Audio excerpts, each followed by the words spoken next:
but what was notable for being absent.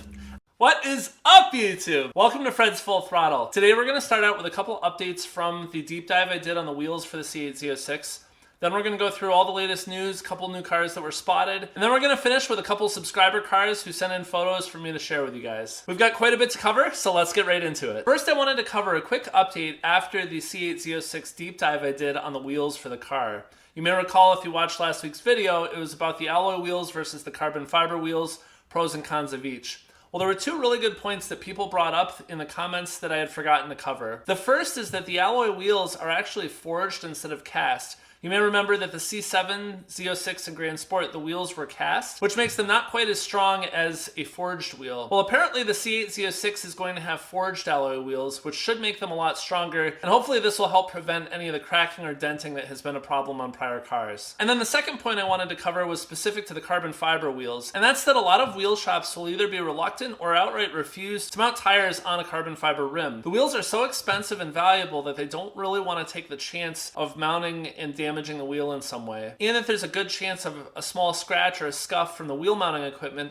that a lot of shops don't want to take that chance of having to pay up for repairs or replacement wheels if they damage them. They know a lot of owners are going to take pictures of the wheels beforehand and then scrutinize them for any kind of issue or blemish or anything caused by the wheel mounting equipment. Several viewers brought this up in the comments and mentioned that they had heard of similar experience with people who already have carbon fiber wheels. So that's an additional consideration, and again, it should give anybody pause when they're thinking about going for the carbon fiber wheels. So on to the first thing. Continuing the trend of C8 Z06s being spotted at fast food restaurants, we've got a bright orange hardtop convertible. This time spotted at an Arbys in New Hudson, Michigan, which is just a few miles from the Milford Proving Grounds. I gotta say, this test car looks fantastic. It's got the black nacelles behind the passenger and driver seats, and notably it has the standard black alloy wheels instead of the carbon fiber wheels. It's great to see the car out in daylight, and the person who took the photos was able to get a pretty good look at it. Now, one notable point is that you can see that there's a pretty large panel gap on the rear fender leading out to that rear bumper. This is likely due to it being a test car and from repeatedly removing and adding panels or adjusting some of the internals of the car or that engine bay. Having a perfect fit and finish on test cars is not really expected, and I don't think this is representative of the final state that the production cars will have. So spotted earlier this week, we can see that there are a couple Z06 test cars still camoed out in Colorado. Persistent rumors are that these might be E-Ray test cars based solely on seeing the side exhausts. However, these are just likely Z06 test cars.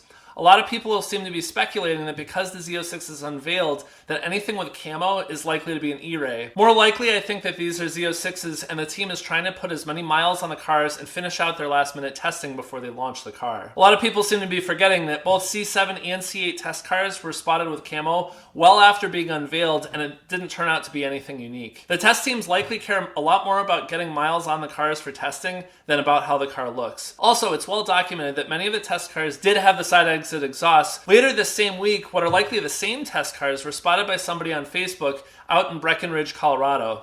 I think it's pretty nice to see these cars out driving in a variety of situations and weather as the team continues that benchmarking and final tuning. Alright, so as expected, the 2023 Stingray pricing came out this past week on March 23rd. Of note, the base price for a no-option 1LT coupe climbed about $1,000 to $61,900, which isn't a real surprise. A handful of options had a modest bump in price, but what was notable for being absent, and that's the 2023 C8 Z06 Pricing. As had been widely speculated over the past month or so, it indeed looks like the Z06 will be lagging behind the Stingray, both for pricing numbers to be released, as well as it's looking a lot more likely that production won't start at the same time as the Stingray. Here's hoping we get some news from GM soon. I know a lot of people are anxious to know more, myself included. Now, per posts on both Corvette Forum and Mid-Engine Corvette Forum, we learned some really interesting news. While at the Sebring Corvette Corral, Harlan Charles shared an interesting piece of information. Per Harlan, the Z06 is going to have magnetological engine mounts, and was quoted as saying that flat plane crank needed help with the vibration. The flat plane crank engine inherently has more vibration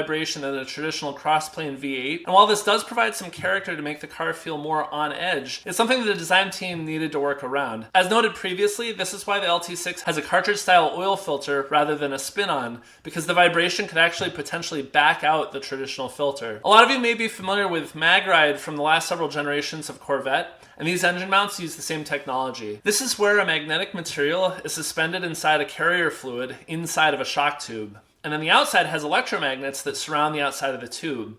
By varying the amount of power sent to the electromagnets, the apparent viscosity of the oil can be changed, and this can allow for stiffer or softer damping. It also can be adjusted moment to moment by the computers in the car, allowing you to adapt to the conditions the car faces. This likely opens the door for the amount of vibration passed through the chassis being adjustable via drive modes or some other setting. This could mean less vibration in touring mode and more in track mode, for example, though we don't have any confirmation on that yet. As posted to Mid-Engine Corvette Forum this week, a lucky person was able to get their hands on what appears to be a pre-production front splitter from a Z06 with the Z07 package. This has happened a few times in the past for various parts, for example, recently with carbon fiber wheels, where a pre-production part somehow makes it to eBay or another online marketplace. In this case, the canards in front of each side radiator appear to either be wrapped or made of carbon fiber, something we hadn't seen on previous cars. Also of note is that this doesn't have the front license plate mount, so the vents in the middle for the radiator are wide open. You'll also see that the dive planes on the sides are finished in carbon flash metallic paint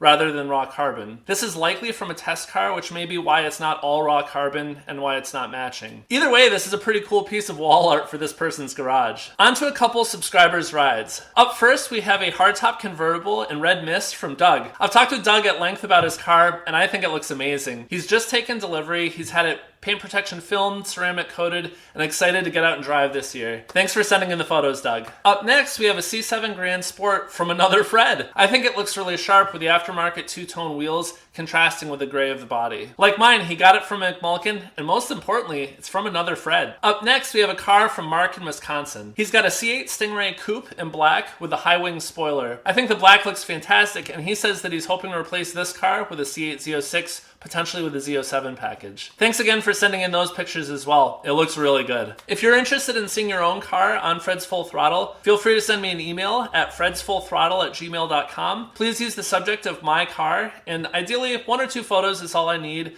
Ideally one with you with the car. I can't promise I'll show every photo as I'm getting a lot of submissions, but I'll do my best to include as many as I can on these news videos. Next week we're going to do a deep dive video on the brakes for the C8 Z06. Steels versus carbon ceramics. This will be continuing my series on doing deep dives for all of the major options for the car, so stick around, I think you'll enjoy it. So thank you for watching, I hope you enjoyed this, and until next time, Fred out!